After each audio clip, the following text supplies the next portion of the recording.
This is Peter Helland. I'm going to repost a video I did with Dr. E. Michael Jones, 2015, and it was on Iran. He went over to Iran several times, and one time he asked me to go with him.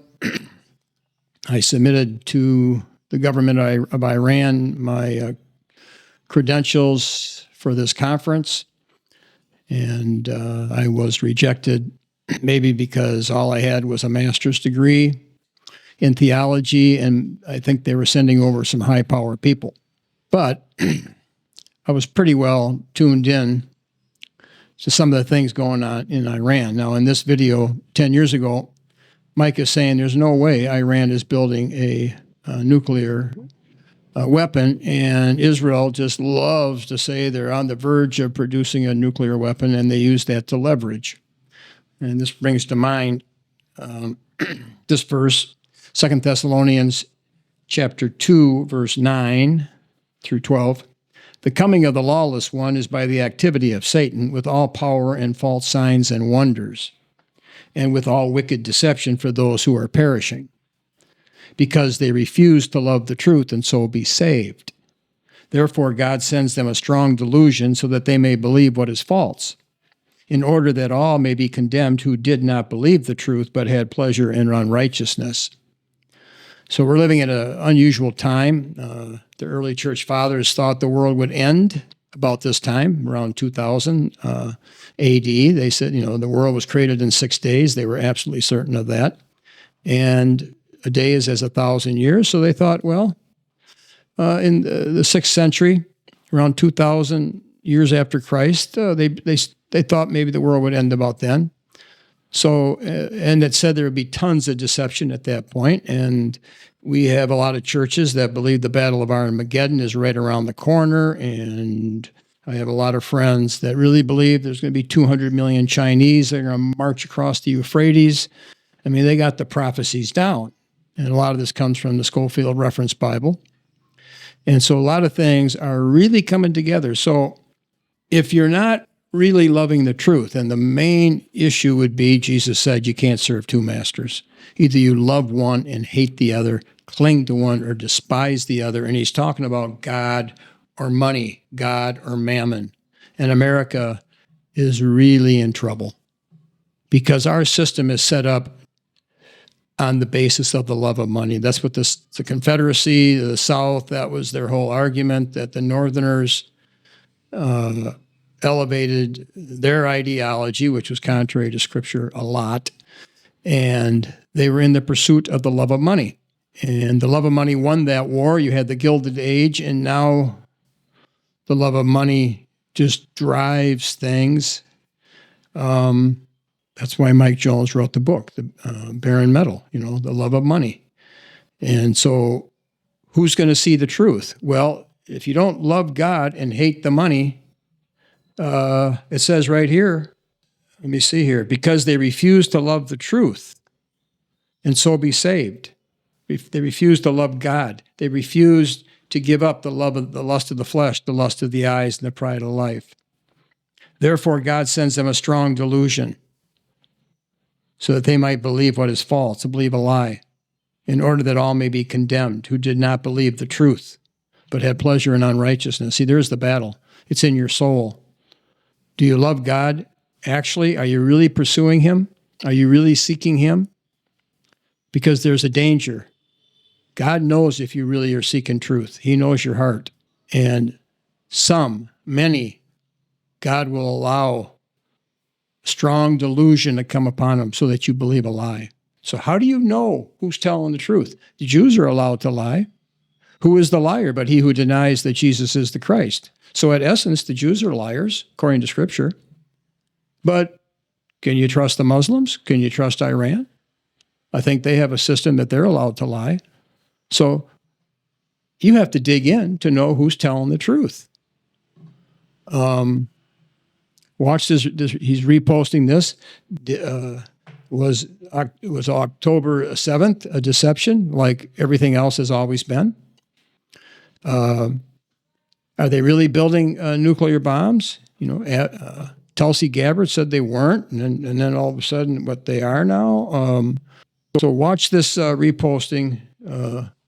Mike is I'm sure he's putting on a lot of good stuff now, but we'll repost this, and we need to pray. People always say, pray for the peace of Jerusalem. Well, Galatians 4 says Hagar corresponds to present-day Jerusalem, and the Jerusalem above is the church. So when it says pray for Jerusalem, we're talking about pray for the followers of Christ because they're under persecution.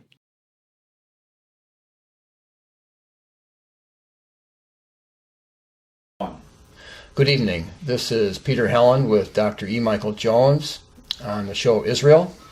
And the reason we call it Israel is Jesus is the fulfillment of what Israel, the people, should have been. And when you're engrafted into Christ, when you believe onto Christ, you become a member of the true Israel. That has always been the teaching of the church until the last 150 years. And America has been teaching through the radios, through the TV, another story on that true Israel is the nation that's over in the Middle East. And we need to reassert that true Israel is Christ. And if you're in Christ, you are the Israel of God. In the Old Testament, if we can touch on the theme that we're gonna hit on, it's one of the best verses in Isaiah 57. And it says, "For thus saith the high and lofty one that inhabits eternity, whose name is holy. I dwell in the high and holy place with him also that is of a contrite and humble spirit, to revive the spirit of the humble, and to revive the heart of the contrite ones." And then a verse later it says this, "For the iniquity of his unjust gain was I angry." Part of the themes we're going to touch on is the American empire based on capitalism, usury, you could call it unjust gain. I think there's some themes here. Blessed are the poor in spirit, the poor are rich in faith, the rich are the ones who oppress. I mean, there's some themes that we're just going to keep in the background. Yeah. I think what you just got back from Iran and Mexico, and I think it's wise for us to talk about your week or so in Iran. Yeah. And Iran obviously is in the news. Some people want to say Iran is our number one enemy. You've heard that? Yeah. And there's probably truth to that. Benjamin Netanyahu certainly wants it to be our enemy because it's his enemy. And he wants us to fight his battles, use us to fight his battles, Israel's battles over in the Middle East. But we're in a period of change now, just dramatic historical change. The Obama administration has decided that they want an agreement with Iran after 36 years of constant attempts to overthrow the Islamic Republic of Iran, beginning with the hostage crisis in 1979 following the takeover, the return of the Ayatollah. One way or another supporting the Iraqis in their war, using the Iraqis as our proxy, killed 1 million people. The Iraqis fired poison gas into Iranian cities, no condemnation. And of course, Saddam Hussein earned the wage of people who do this kind of stuff when the Americans turned on him and they killed him. Okay, so we're at a moment of historical change. The Iranians would like to have the sanctions lifted, and so when I was there, as I said in the article that's going to appear in Culture Wars, big delegation of high-powered Germans at the Masters of the Universal Hotel that I was staying at. Why are they there? Are they there because they like to breathe the air in Tehran? Just some of the worst. Some of the worst pollution in the world, City of 14 million people stuck in traffic. No, they're not there to breathe the air. They're there to do deals. They want to get in on the ground floor, so it's a sign to me that, first of all, that the sanctions are going to be lifted. I think the insiders in Germany know the sanctions are going to be lifted. And I think if the United States doesn't lift them, that the Germans are going to lift them, and they're going to get in on the ground floor. So you have here one of the fundamental conflicts of a capitalist society. Are they going to perdure in an arrangement that inhibits doing business? Well, that's not part of the DNA of a capitalist society. So I think that faced with the fact that the world, the other people who are involved in imposing the sanctions will probably bolt. Even if they don't, I think the United States is going to go through and lift the sanctions. The whole nuclear thing is a total red herring. Nobody seriously believes that the Iranians are interested in producing nuclear weapons. Gareth Porter recently did a book in which he shows pretty clearly that this is purely a creation of Israeli propaganda. It's in the interest of the Israelis to convince the rest of the world that Iran is going to produce nuclear weapons. The CIA doesn't believe it, but the Israelis want everyone else to believe it. And I think what you saw here was basically the dialectic of history. Every alliance becomes a civil war. And so what happened in March of this year is Benjamin Netanyahu, who shows up in Washington uninvited, certainly by the Obama administration, testifies before Congress. The Democrats are outraged at this insult to the ruling party, to the president. Vice President Biden boycotts the speech. 50 Democrats boycott the speech, and in the end, what happened is you have a new configuration now. Support for Israel is a partisan issue. So the Jews once again overreached, and now they got something that they didn't intend. This is what Hegel would call the cunning of reason. How God moves through history by using the evil intentions of the protagonist. Could this be because I was reading that President Obama was still raised up by the Jews and trained by the Jews, but under a different rabbi? Couldn't this be that he's... Yeah, what we see here is the split of the Jewish lobby. Yeah. We now have two Jewish lobbies, which is not in their interest. Now you can play one off against the other. And so the Republicans are promoting J Street, are using J Street as a cover to advance their agenda. Because if you've got one Jewish lobby supporting what you're doing, then it diffuses the charge of anti-Semitism.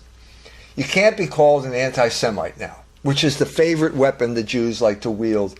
Anytime someone criticizes a Jew, he's going to be called an anti-Semite. This is where they bludgeon down criticism. Yeah.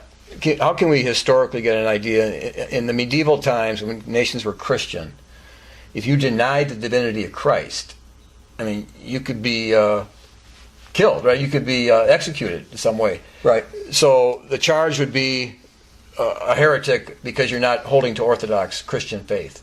Yes. Today, you're being charged.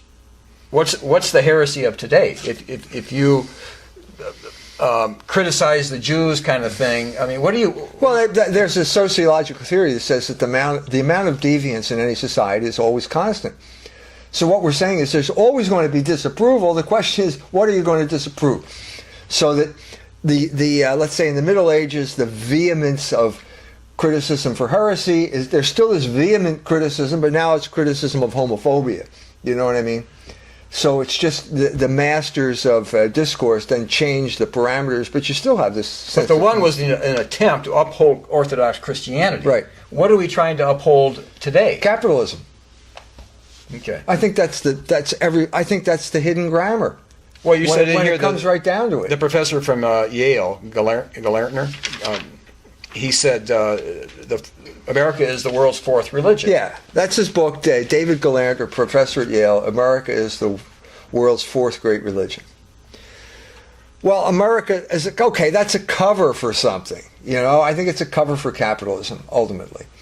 And I think that there is this messianic strain in American politics that began with the Puritans, who were Judaizers, who felt that they were God's chosen people. The debate, Cotton Mather between his dad, versus Increase Mather, the role, whether the Indians or the 10 lost tribes, if we bring them in, is it going to begin the end times?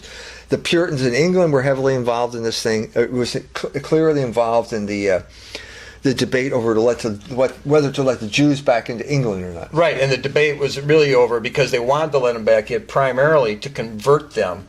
And if the Jews did convert, that would be the sign of the end of the world. Then Christ would come back. right. And we're tempted to the same thing today. People are so friendly to the Jews, which is changing the typical relationship, but in order to convert them. But how wise is that?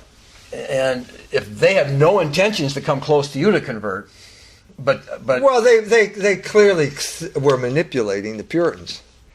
I mean, they thought these people are. I mean, there were people that, certifiable lunatics like Praise God Barebones, who introduced a bill to make Hebrew the official language of England at the time. And of course, it didn't work. It didn't work because of Prince. We've talked about this before, but Prince de Merle. A guy writes. He brought up the whole history of the Jews. The way they actually behave. Okay, there was another guy. I forget his name. He was living in Germany at the time. A full-blown Puritan who wrote back to Cromwell and said, "You're not really talking about the real Jew here. You're projecting this kind of vision of the Old Testament onto the Jews. They're not like that. I'm living in Germany. You should come to Germany and see the way they act here." When they're cheating people and so on and so forth. And between Prynne and this guy, I forget his name, basically they won the day. The Puritans did not let the Jews into England. Well, in a sense, the Jews came into America, as you point out, from the Russian pogroms. Well, but first of all, they were there from the beginning, from the very beginning, involved in the slave trade and the sugar trade. So they were there. The first Masonic lodge and the first synagogue was in Newport, which was one of the main trading ports. So America had this. Let's say it's this. America's DNA was sort of Judaizing from the beginning. They always had this messianic strain, and they were always projecting themselves into the role of Israel, the new Israel. This is, as you began the show, you obviously are referring to the Orthodox teaching, which is the church is the new Israel, but there's always this temptation to say, well, no, it's my group that's the new Israel. This is the carnal interpretation of that. And my group is going to be the super ethnic group, and we're going to have lots of camels and lots of goats, and we're going to have lots of children. It's this carnal view of heaven on earth. So the Jews have always had this carnal view, and there are people who want to imitate the Jews, and the Puritans were a classic example of that. What was called millennialism. They're going to bring in the millennium, and it was going to be done when the Jews were converted. So the millennium would come as soon as they succeeded. Yeah, at converting the Jews. To get back to David Galanter, this is where this messianic strain in American politics comes from, and it's basically, even the Democrats are infected by it. Obama keeps talking about he's trying to. I applaud his attempts to come to an agreement with Iran. I think that's a good move. It's a break, clearly, with this neoconservative Israel First policy that has been disastrous for the United States. But even Obama talks about America as the exceptional nation. And there are people there who feel that basically it's our destiny. It's the destiny of America to bring liberation and democracy to the entire world. I don't know how anybody can believe this, but, maybe there are people that believe in the tooth fairy, too. But well, obviously, the word for freedom has to be under question when freedom now is defined by gay right. marriage. So let's contextualize this by talking about what just happened in Indiana, where we don't have a government, where basically the people of the state of Indiana, through their elected representatives, first try to specify that marriage is between a man and woman. That's overturned by the courts. And then they try and come up with a Religious Freedom Restoration Act, which is supposed to say, okay, you can't be forced into being dragooned into supporting a gay marriage. Well, that's overturned.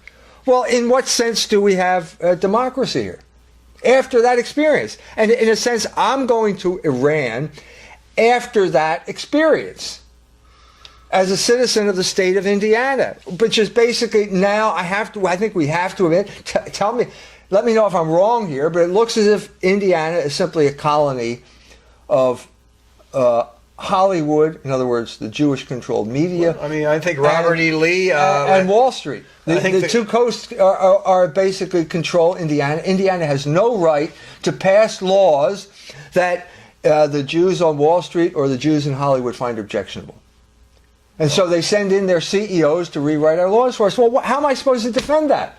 Well, Congressman Wolf, retired 34 years from Virginia, came out, it was on the Christian, saying that Christians should get ready for going to prison because this is how bad it's getting. I mean, in other words, if you stick to Orthodox Christianity on the definitions. Well, in that regard, there is a document that is now circulating in which there's a professor, I forget his name, but he's trying to propose that anti-Semitism now be part of the universal criminal code. In other words, just as people are against genocide and they're against racism, these are universally condemned. Now, anti-Semitism is going to be part of that same type of universal code, legal code. Stephen Seitzer, who was in Campus Crusade for Christ like I was, he's a year younger than me, and he's a priest in England, and he's probably the leading sophisticated spokesman dealing with Christian Zionism, and criticizing it. Thank you for inviting me to contribute to this important conference and give a presentation on a biblical refutation of Christian Zionism. Let me begin with an introduction. Why is there such a close relationship between the United States and Israel? I believe the reason is inexplicable unless we factor in the influence of Christian Zionism. What is Christian Zionism? Christian Zionists believe that modern Israel is a continuation of biblical Israel and therefore should enjoy special privileges. They declare that it is the responsibility of Christians to support the state of Israel and its policies. In fact, Benjamin Netanyahu made this quite profound statement a few years ago. He said, "I don't believe that the Jewish state and modern Zionism would have been possible without Christian Zionism. We value our friends and we never forget them." He had a link on his Facebook linking to an article about Israel being involved in 9/11. And you know about this. And immediately, I think Facebook banned him. And that his church censored him from... It's the Church of England. Church of England censored him from discussing anything in that direction. That would be considered anti-Semitism, I would imagine. In other words, suggesting that Israel was behind 9/11. Well, let me tell you, I read the law, the model statute, and one of the things that is now considered anti-Semitism and therefore criminal behavior is the claim that the Jews killed Christ. Well, they already killed the apostles. Isn't that enough for that? So we as Christians have to profess everything in the Scriptures. We have to accept it as true. So how many times does it say in the Scriptures that the Jews killed Christ? St. Peter says it when he comes to Jerusalem. It's interspersed so Paul often. says it in 1 Thessalonians 2. It's said over and over again. Look at Acts, it's over and over again. Over and over again. So that means you've got over 1 billion people right now who are liable for criminal prosecution if they espouse the Scriptures that they're supposed to espouse. Well, I mean, is this overreaching? And the second thing, also in this model penal code, is any criticism of the leaders of Israel is now considered anti-Semitism, according to this law that's being proposed. But how about if you're a prominent Jewish person? I don't know. Is there a self-hating Jew law? I mean, this is the anti-Semitism law. I don't know. See, the point of this is this total overreaching. We're reaching a kind of crisis point where the position is completely untenable now, the Jewish position, because of the behavior of Israel, because of the totally immoral behavior of Israel. It's now become untenable. But instead of just saying, okay, we're going to change our behavior, no, we're going to force the issue and make it a criminal act to criticize Benjamin Netanyahu. Well, you're dealing with 14 million people on the earth are Jewish. And the only distinctive that makes them distinctive, the only common denominator that they really have, because they could be anything, their common denominator is that they did kill Christ and that they do reject Christ. They perdure in the rejection. That is and their the ultimate expression of the rejection was calling for his death. Right, and that is really their only identity. That's their identity. I mean, there isn't any other identity in essence, because they could have anything. It's not biological. It's not theological. It's negative. Right. Because like I've said before, at Notre Dame, I had a professor in a graduate class. He was the standing Hebrew scholar. He came in and he spent the whole hour discussing who was a Jew. And he debunked every typical theory. And he said, a Jew is somebody who calls himself a Jew. So in other words, that brings you close. And then the corollary of this is anti-Semitism is whatever they say it is. Well, right. So you have no defense, you know. But this is I can't imagine how this could be passed. But then again, I can't imagine how those laws have already been passed in Europe. Hate crime laws have already been passed in Europe. They've been trying for years to pass them in the United States. They haven't succeeded so far. They've got stalwart pro-life Republicans like Chris Smith from New Jersey, a shill for hate crime laws. Especially hate crime against Jewish people. Yeah, well, that's what the Well, 14 million is 1/5 of 1%, I think, of the world's population. 2% or 2 or 3% United States. Well, now you know why democracy is such an odious concept here, because they can never win anything democratically. And so the more Jewish control you have over your culture, the less democracy. And guess what? Indiana is proof of that now, isn't it? This shameful episode of a month ago in Indiana is proof that we don't have a democracy. It's proof that the people electing their representatives has no say whatsoever if powerful people object. Because the powerful people can stir up the masses. Because they control the media and they control they control these big firms who can then exercise economic power by promoting boycotts. No, in the Civiltà Cattolica, the Catholic, the Vatican, what would you call it? Not magazine, but the Catholic. Yeah, it was a magazine. Magazine. Yeah, it still is. In the article you had in Culture Wars, it was being stressed by some of the authors there that the fact that the Jewish people have so much control is a judgment on our sins in a way. Sure. How does well, that? They said basically that why do the Jews have so much power? Well, because the Christian we're talking about officially Christian countries in Europe at this time. Because the Christian legislators refused to enforce Christian laws. For example, the laws on usury. Now, why did they do that? Well, probably because they were in on it. In other words, they borrowed money from the Jews. And the legislators, once you borrow money, you're the slave of the man who lends you the money. Right. So because of that verse, because of the iniquity of your unjust gain, that's pretty thick. Because you're not allowed. God does not allow you to earn your income in any way at all. Speaking purely, in an unjust way. And the problem, of course, was wide rampant in Europe. The Achilles heel of the European aristocracy was usury, borrowing money.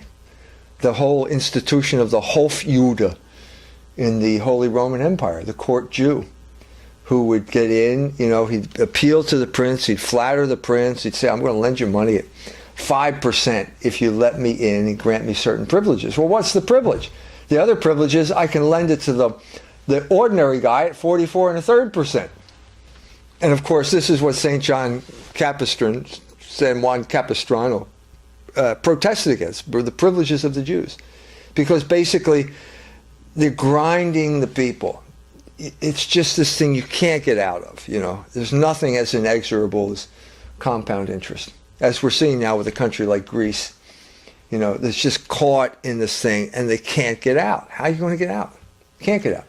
The $18 trillion that we're in debt to, is that really the Jewish usury system? Is that just part of the Jewish usury system, or is that? No, that's the sovereign debt of the United States of America. But was it caused by Jewish influence, or is that? I mean, when you go into debt like that, isn't that usury? Well, we're in a situation where debt is money.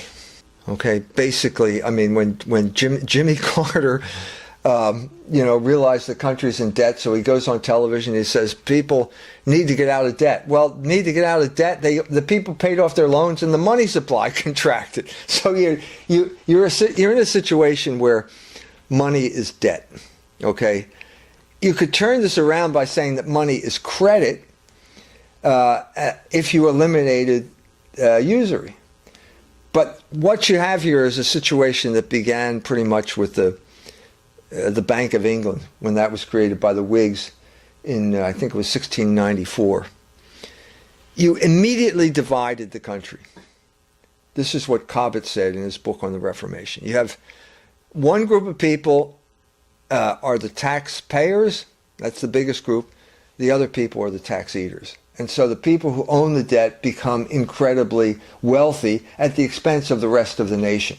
Right. So all you really realize in the caste system are the people that have the money and the people that don't. Well, given usury, the rich are going to get richer and the poor are going to get poorer. So this country is founded basically in the interest of the creditor class. So you never really had a chance. The country never really had a chance. Because the division, which is one of the most fundamental divisions in any society, the division between creditor and debtor, was programmed into the country from the beginning, with all of the advantages being to the creditor. In other words, all the hard money, the two rebellions that took place right after it because of the swindles involving continental bonds and paper money, it was all to the interest of the creditor class. But they use the credit in the opposite way, because I just got my credit score. I had to buy something, and I get my credit score in the mail, and well, sounds like I'm the creditor, right? You got a good credit rating. Well, that's not really what to lure you into borrowing money. Right. Well, right. So if you're borrowing, you're not the creditor. No, you're going to be the slave to the creditor. And so over time, it always works up to the position we're in right now, which is basically that there's no demand in the economy. The economy is freezing up because all of the money is going to interest payments. Or let's say more and more money is being taken out of circulation and just being used to service debt. To the point where all these big box stores are closing, because there's no demand. There's no demand because people are up to their eyeballs in debt. They can't borrow anymore, and all their money is going to service the debt. So it's killing the economy. So what's the greatest danger of operating this way? The economy will freeze up. And they don't care? Well, look, you're in a situation where I'm making money hand over fist, and I keep pushing off. I mean, you're always more interested in what you're getting. Right. Am I making money? Am I losing money? And then the second thing is, well, maybe we'll think about the economy in general after that. So there are powerful people who are making money hand over fist and here. All they can see is just themselves. Well, how can you argue when you're making money hand over fist? And you can say, well, look, okay, you're doing well, but the car's going off the cliff, and I'm just looking at the speedometer here. I'm not thinking about the big picture. I'm not a big picture guy. But that's precisely what's happening. Paul Krugman, who writes on economics for the New York Times, he understands this. So it's not as if it's a big secret out there. The demand is being crippled by usury, by too much debt. But this argument, that what we're talking about, had great relevance when you were in Iran, right? When you were in Iran, this came up, right? The American debt is not a big issue there. No, but not a big issue. No, look, but one of the guys I talked to. First of all, in many ways, the sanctions are a blessing in disguise, because they are the equivalent of like a tariff. And a tariff is good because it keeps cheap manufacturers out and it helps domestic manufacturers. So I was at the newsroom. The head of the newsroom at Press TV told me that at the beginning of the sanctions, Iran had something like $2 billion in exports. Now they have $50 billion in exports, in spite of the sanctions. You know, so it's a little bit of a blessing in disguise. But it does inhibit the ability to do business, because the America runs this swift system of payments, and they can control your payments or refuse to make life miserable for you because you can't buy or sell. But on the other hand, I mean, what we're seeing is the opposite, where now the greatest nightmare of the Anglo-American Leviathan, the desire for these people to rule the world, is that the Eurasian landmass will come together. And that's precisely what they're causing now. So Iran's right there. Iran's there, but recently we had the Russian celebration of the 70th anniversary of the end of World War II. Yeah. Big parade, okay.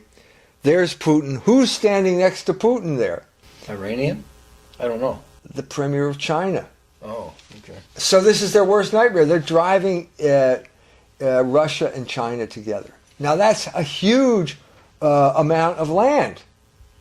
And brick. Well, that's the other thing. That's Brazil, Russia, India, and China. India and China.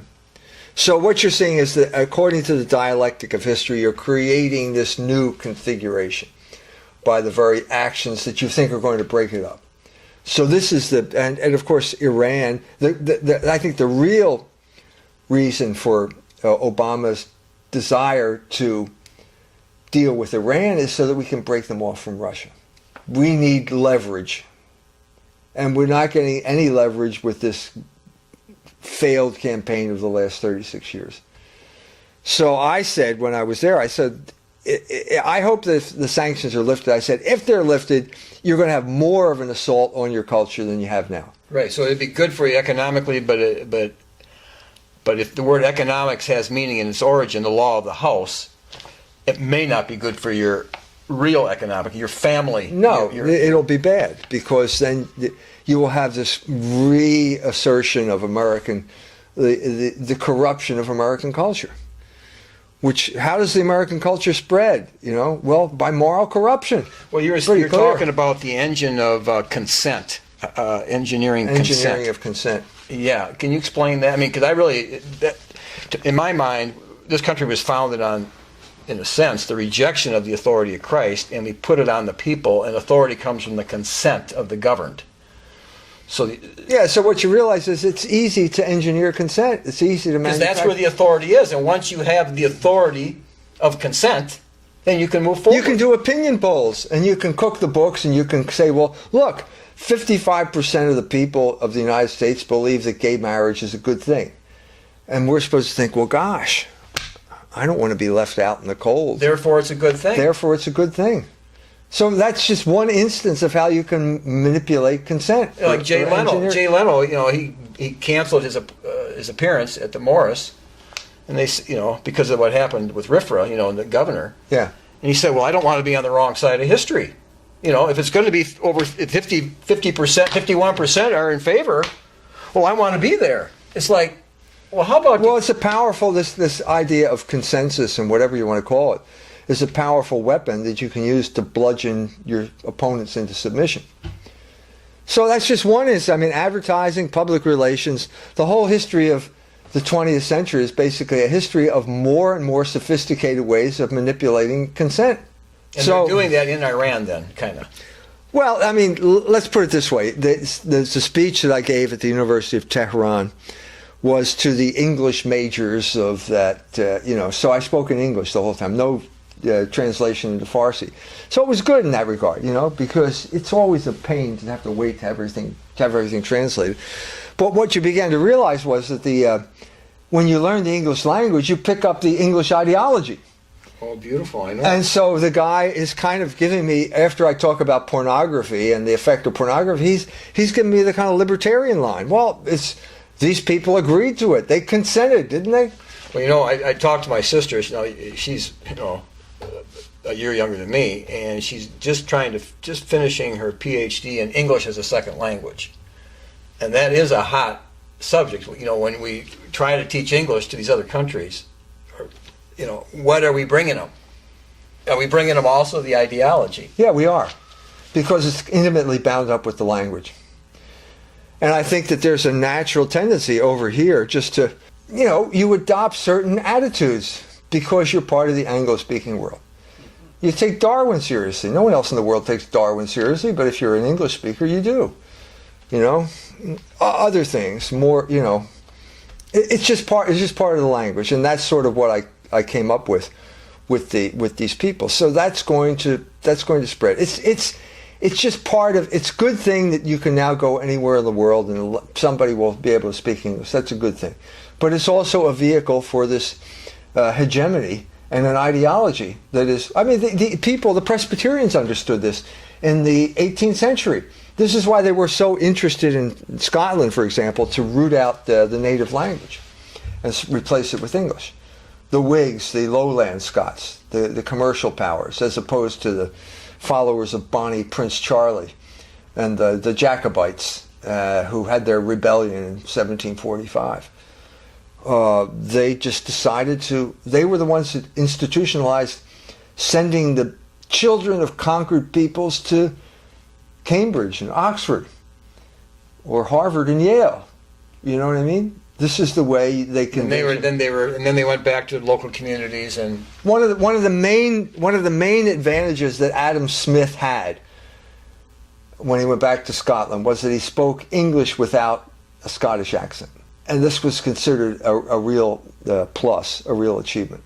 Unlike David Hume, who never got over having this broad Scottish accent.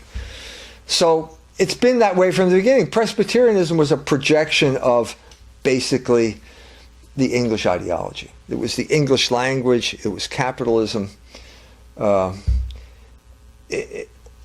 Presbyterianism was the wrapping. Well, they were like the WASP. Most of the WASP were Presbyterian. At that point, you know, and then the WASP ruling class didn't come into existence in the United States until after World War II. I'm sorry, the Civil War. Yeah. But, I mean, they were a later manifestation of the whole thing. Now, in Iran, the ideology there, you said Darwinism is kind of foreign to them. So their belief system there, Adam and Eve is real to them in the Muslim faith, or what's their history? They're you know, well, I mean, first of all, Persian culture existed for a millennium before the Muslims, before the advent of Islam, and Islam was imposed on them by force. As I said, I think I probably said here before, the first three non-Jews to worship Jesus Christ were Iranians. They were Persians. Three wise men. The three wise men. And how did though they weren't, doesn't say three, but we go with three. But anyway, how did they find Jesus? Like I told you before, the stars give out the gospel in a sense. Right. They followed a star, which means that they were studying the stars, which means there's a logos in the heavens. There's an order. There's an order to the heavens. It's not easy to figure out, but there is an order there, and that logos led them to the logos incarnate. So this is long before the arrival of Islam. They had a high culture long for 1,000 years before the arrival of Islam. When Islam swept through Egypt, Arabic became the language of Egypt. When Islam swept through Persia, Persian still remained the language of that country, Farsi. They adopted the Arabic alphabet, the script, but they still retained their own language. So were the Muslims a little upset that they didn't fully take it? Well, what this the manifestation of this is basically there's a Shia brand of Islam that is considered heresy because it's too Persian by the majority of the Islamic world. Some are more vehement than others, and so one of the most vehement groups right now are the Wahhabis, who are bankrolling basically these fanatical sects in Iraq now. Yeah, ISIS. And people that are chopping off people's heads. I read an article in German on the plane, flew with Lufthansa. There's an article in Stern about some German journalist who goes to ISIS headquarters. First guy he meets is a German. His name is Christian, but now he's got a new name. This is one of the first journalists that ISIS allowed in. Yeah, so the first guy he meets is a German. Well, what's a German doing there? Well, I think it's because this has become a magnet for nihilists and power worshippers all over the world. Criminals. You know, the people with this criminal inclination can now go and join ISIS and live out their criminal fantasies. That's the extreme of the Sunni Muslims. That's the extreme. That their God is not controlled by reason. Right, right. So I think you see in these people the culmination of the Asherite strain of Islamic thought, which is basically that God is pure will. And there's no need for logos here. Now, is what we're bringing, if you could bring that home to the family, you got, let's say you have a father who's just a tyrant. He just functions on pure authority. That's one extreme. The other extreme would be the father who only can function on consent. So both are dysfunctional. And weren't you hinting at that both systems are dysfunctional? I boil it down to that. But you were taking it from the English Newtonian. Which two systems you're talking about now? The Enlightenment and the... See, the irony is that, at the time of Ibn Rushd, of Avicenna, he can't solve the problem of the Quran says the universe was created. Aristotle says it's eternal. Can't figure that one out. How are we going to solve that? So he says they're both right. At that point, that's the end of Islamic philosophy. And once you... Because they're irreconcilable positions, you have to solve it. You have to solve that problem. But he didn't, and he said we're going to go with both. Right. At the same... about 2 centuries later, Aquinas did solve the problem in a piece called De Aeternitate Mundi Contra Murmurantes, in which he says, okay, even if the world were eternal, all that means is it's coextensive with time, but even if it's eternal, it had to come into being, right? And if it comes into being, well then, it's created. So that's the solution to that problem. Well, Ibn Rushd couldn't figure that one out. So once philosophy stalls, once that engine runs out of gas, the other group takes control. And that is the group we call the Asherites, who say that God is pure will. And reason is delegated to if you say God has to be reasonable, you're impugning God's power. And that's a sin. Right. So if you have if a wife has a husband that's this type of Muslim, it can be quite hard because she can't reason with him necessarily. No, you can't. So what do? You have people who believe in pure will to power. Well, so what you had in the West is that after 1,000 years of solving that problem, we go back, the dog returns to its vomit, and you come up with a guy like Nietzsche, right, who believes that there's no logos. He hates Socrates. He loves Dionysus, the god of intoxication, the god of unreason. And he says everything's will to power. Well, they're the people that run the universities now. So his excuse was that Christianity is so bad, so corrupt. There's no genuine Christians. So the guy who's the guy at universities now is Michel Foucault, a Frenchman who is a disciple of Nietzsche, also a homosexual, a disciple of Nietzsche. So you have now the West is returning to the Islamic position of 1,000 years ago, but that's only half the story, because in this dialectic you're having another type of break. So the synthesis is coming apart. The Islamic synthesis is coming apart. And the Shia are on one side and the Wahhabis, as the extreme example, Saudi Arabia on the other. And so it's now come down to a civil war, a shooting war. So as we speak, there is a ship heading now toward Yemen from Iran full of humanitarian supplies. I had a chance to be on that ship. 100 degrees in the middle of the Indian Ocean. Turned them down, but that's heading now toward Yemen, because people are starving to death in Yemen because of the war. Is this like there was a humanitarian ship that came to Gaza? I think it was it's very publicized. As a matter of fact, I think the same thing is happening in Gaza right now too. That's what I heard, but I haven't gotten any confirmation of it. So yeah, it was very similar to the ship that went to Gaza. And of course now, what are the Saudis going to do? Are they going to behave like Israelis? This would be really embarrassing. That the Saudis, are they going to sink a ship that's being sent by fellow Muslims? I mean, this is the logic. This is where the logic of history is moving. And the Saudis are in a very weak position. They're in a very weak position. First of all, because there's no army there. There aren't enough people to have an army. They asked Pakistan to send troops. Pakistan refused. They asked Egypt. They bankrolled both of these countries. They both refused. So Saudi Arabia is a place with an air force and no army. And apparently the Yemenis, the Houthi movement in Yemen has a million people in an army.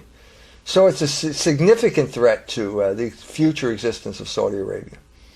So once again, we're at a point of real turmoil. And once again, we see the United States completely out of its depth, unable to keep up with the logic of events because of the ridiculous ideology that is at the heart. Because we're slaves to our ideology. Because we have an ideology that does not conform to reality.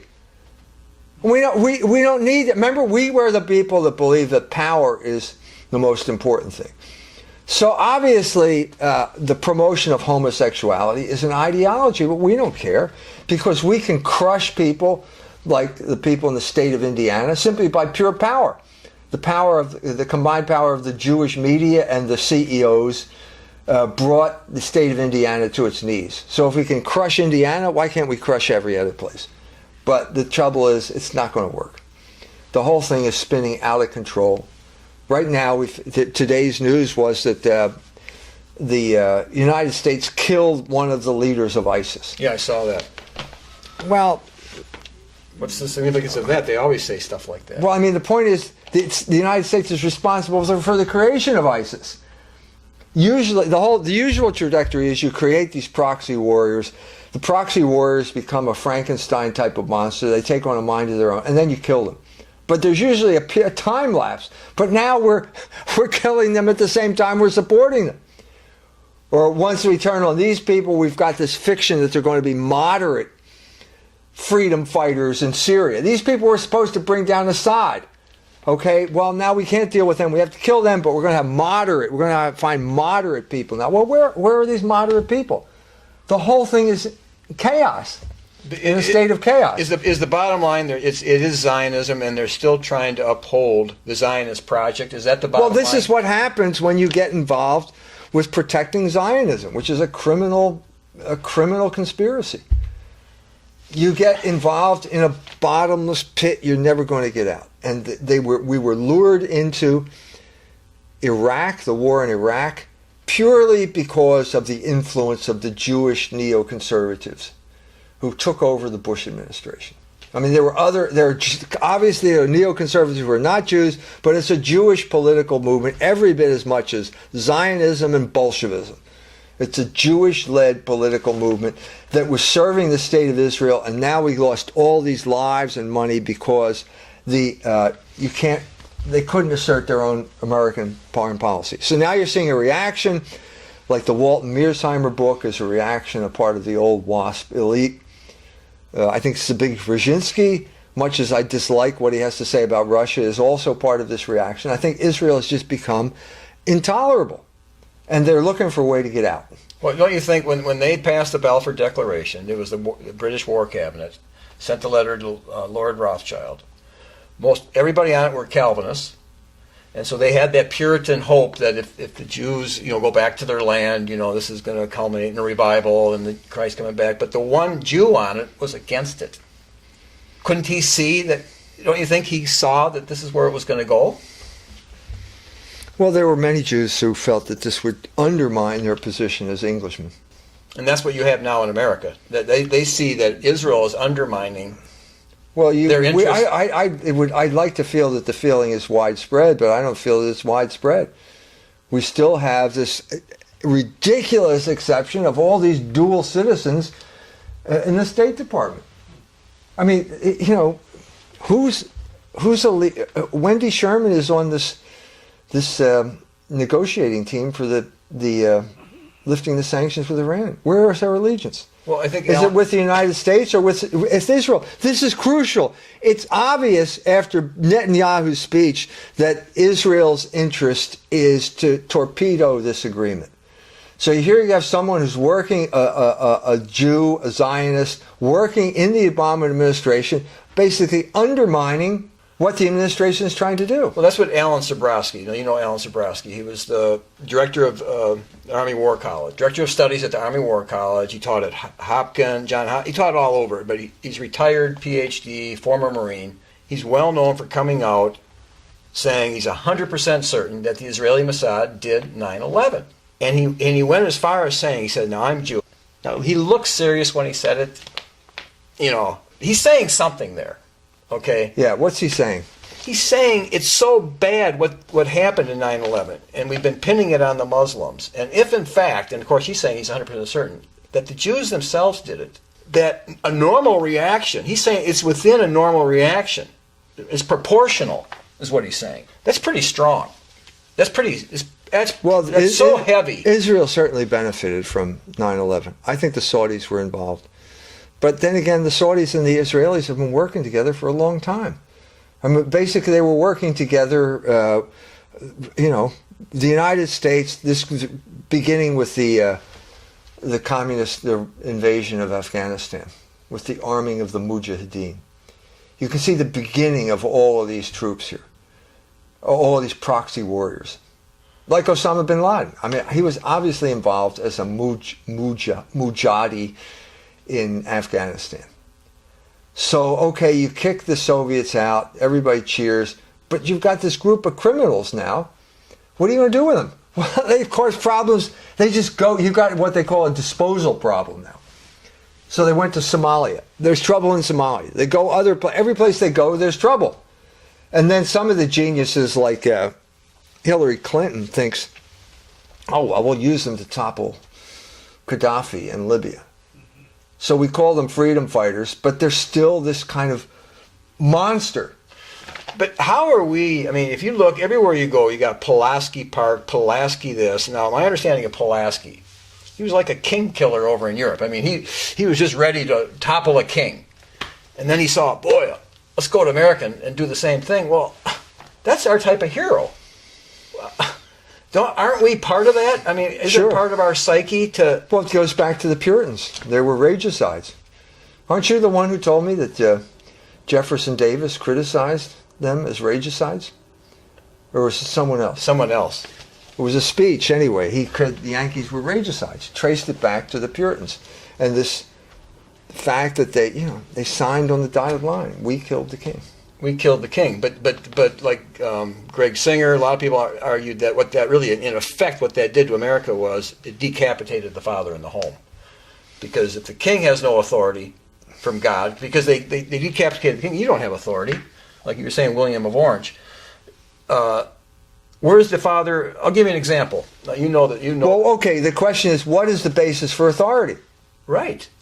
Well, God is the source of authority. Yeah, but here we said authority comes from the consent of the governed. That's right. And God is really not in the Constitution. And that basically, I'm saying that paradigm has failed. Right, and I'll give you because it's easy to manipulate the so-called governed.